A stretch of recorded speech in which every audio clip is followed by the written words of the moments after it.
मित्रों नमस्कार। मित्रों, माया जो है ना वो बड़ा बलशाली है। वो बड़े बड़े ऋषि मुनियों के ज्ञान को भी भ्रष्ट करके अपनी ओर आकर्षित कर लेती है। तो ये पूरा संसार ही माया जनित है। जैसे हम लोग जब कोई फिल्म देखने जाते हैं तो पर्दे पे फिल्म चलती रहती है और हम उन्हीं भावनाओं में बहते हैं, कभी हंसते हैं, कभी रोते हैं। 3 घंटे के लिए हम भूल जाते हैं कि ये सारी चीज़ें मिथ्या है। ऐसे ही ये संसार है। तो यहाँ पे वो चीज़ें जिनका कि कोई भी अस्तित्व नहीं है, जिनका कोई भी महत्व नहीं है, वही बातें हमें महत्वपूर्ण लगने लगती हैं। और जो सच है, जो तत्व है, उस पे हमारा कभी ध्यान नहीं जाता। तो इसी तरीके से भोग विलास भी एक विषय है। अभी हमने देखा कि किस तरीके के दिल्ली के मुख्यमंत्री श्री अरविंद केजरीवाल जी,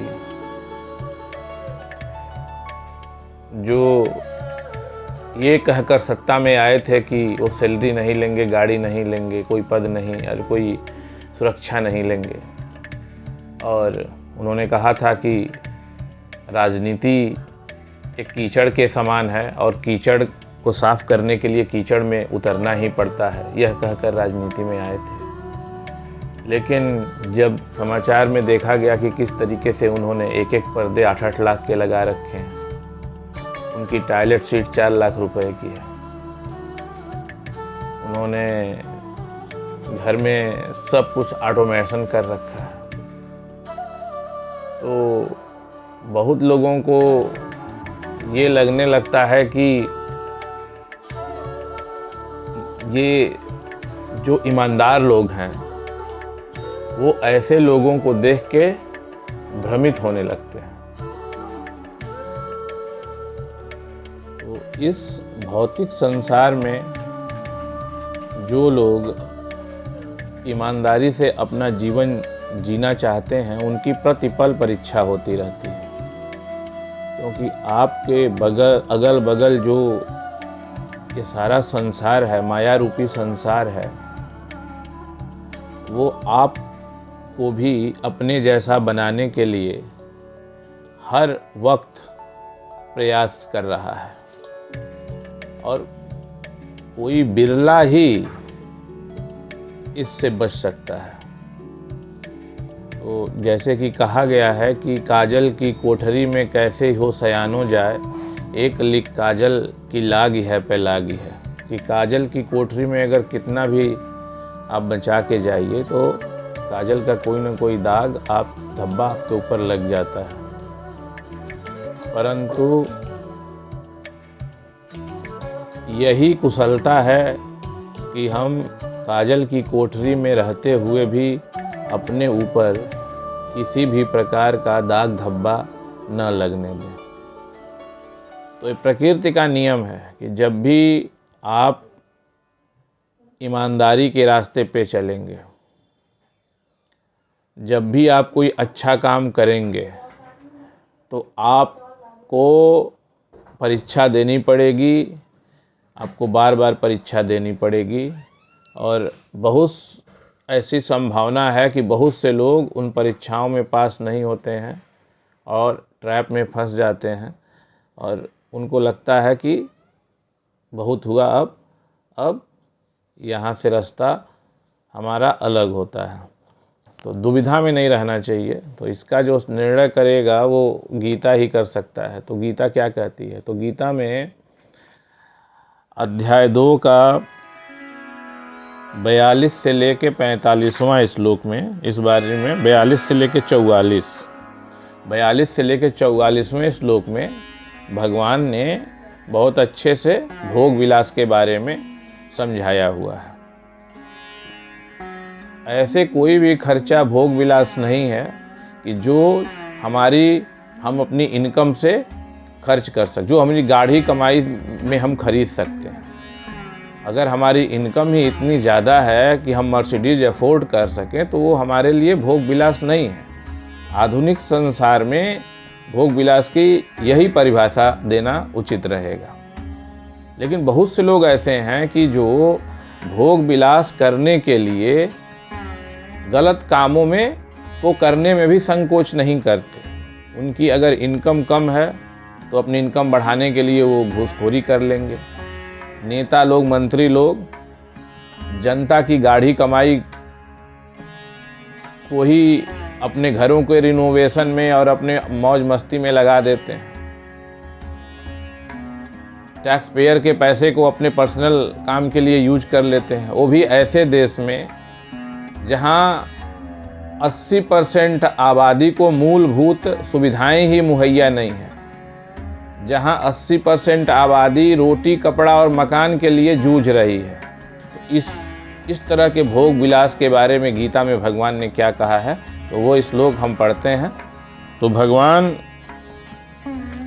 अध्याय 2 के 42 से 44वें श्लोक में कहते हैं, यामिमां पुष्पितां वाचं प्रवदन्त विपश्चितः वेदवादरता पार्थ नान्यदस्तीति वादिनः कामात्मानः स्वर्गपरा जन्म कर्म फलप्रदां क्रिया विशेष बहुलाम भोगैश्वर्य गतिं प्रति भोगैश्वर्य प्रसक्तानां तया प्रहित चेतसां व्यवसायात्मिका बुद्धिः तमा समाधौ न विधीयते। हे अर्जुन, जो भोगों में तन्मय हो रहे हैं, जो कर्म फल के प्रशंसक वेद वाक्यों में ही प्रीति रखते हैं, जिनकी बुद्धि में स्वर्ग ही परम प्राप्य वस्तु है और जो स्वर्ग से बढ़कर दूसरी कोई वस्तु है ही नहीं ऐसा समझते हैं, वे अविवेकी जन इस प्रकार जिस पुष्पित अर्थात दिखाऊ शोभायुक्त वाणी को कहा करते हैं, जो कि जन्म रूप कर्म फल देने वाली एवं भोग तथा ऐश्वर्य की प्राप्ति के लिए नाना प्रकार की बहुत सी क्रियाओं का वर्णन करने वाली है, उस वाणी द्वारा जिनका चित्त हर लिया गया है, जो भोग और ऐश्वर्य में अत्यंत आसक्त हैं, उन पुरुषों की परमात्मा में निश्चयात्मिका बुद्धि नहीं होती है। तो यहाँ पे भगवान ने अत्यंत भोग विलास करने वाले लोगों को अविवेकी कहा है। उनको भगवान ने कहा है कि वो लोग मूर्ख हैं। मूर्ख इसलिए हैं कि उनको तत्व ज्ञान का कुछ पता ही नहीं है। वो थोड़े काल तक भोग विलास के चक्कर में पड़कर अपने जो है परलोक को पूरी तरह से बिगाड़ दे रहे हैं। वो पूरे जीवन को दो खूंटों के बीच में या दो निशान के बीच में दौड़ समझते हैं। उनको लगता है जो भी भोग विलास करना है कर लो, नहीं तो फिर जीवन समाप्त हो जाएगा और हम कुछ नहीं कर पाएंगे। लेकिन ऐसा नहीं है। ये जो जीवन के भोग विलास हैं वो सब यहीं छूट जाने हैं और इनकी कोई सीमा ही नहीं है। जो भोग विलास आज आपने कर लिया उसके आपको आदत पड़ जाती है, कल आपको दोबारा नई चीज़ चाहिए होती है, परसों आपको फिर नई चीज़ चाहिए होती है। आज अगर आपके पास साइकिल नहीं है तो वो साइकिल की इच्छा और वो मिलना ही आपके लिए बहुत बड़ा सुख है। आपके पास साइकिल हो गई, फिर आप वो मोटरसाइकिल की इच्छा करना और मिलना बड़ा सुख है। उसके बाद आपको कार की इच्छा और मिलना बहुत बड़ा सुख है। उसके बाद उससे बड़ी कार, उसके बाद उससे बड़ी कार, उसके बाद हवाई जहाज। वो तो इसकी कोई सीमा है ही नहीं। ये एक मृग मरीचिका है, एक इल्यूजन है जिसमें इंसान एक बार फंस गया तो वो लगातार फंसता ही चला जाता है, इससे निकलने का मार्ग उसको नहीं मिलता। यही मोह माया की सबसे बड़ी खासियत है। और जो चीज़ दो भोग विलास की आपको आदत पड़ गई वो आपके लिए सामान्य बात हो जाती है, फिर आपको नए भोग विलास की ज़रूरत होती है। तो विलासिता की कोई सीमा नहीं है, ये एक एंडलेस प्रोसेस है। फिर अध्याय 6 के चौथे और 5वें श्लोक में भी भगवान भोग विलास के ऊपर ही व्याख्यान देते हैं।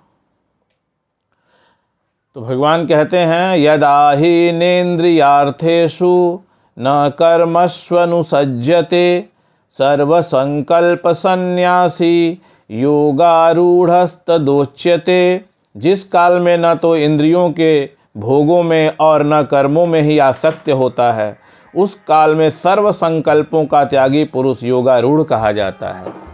उद्धरेदात्मानात्मानं नात्मानमवसादयेत् आत्मैव ह्यात्मनो बंधुरात्मैव रिपुरात्मनः।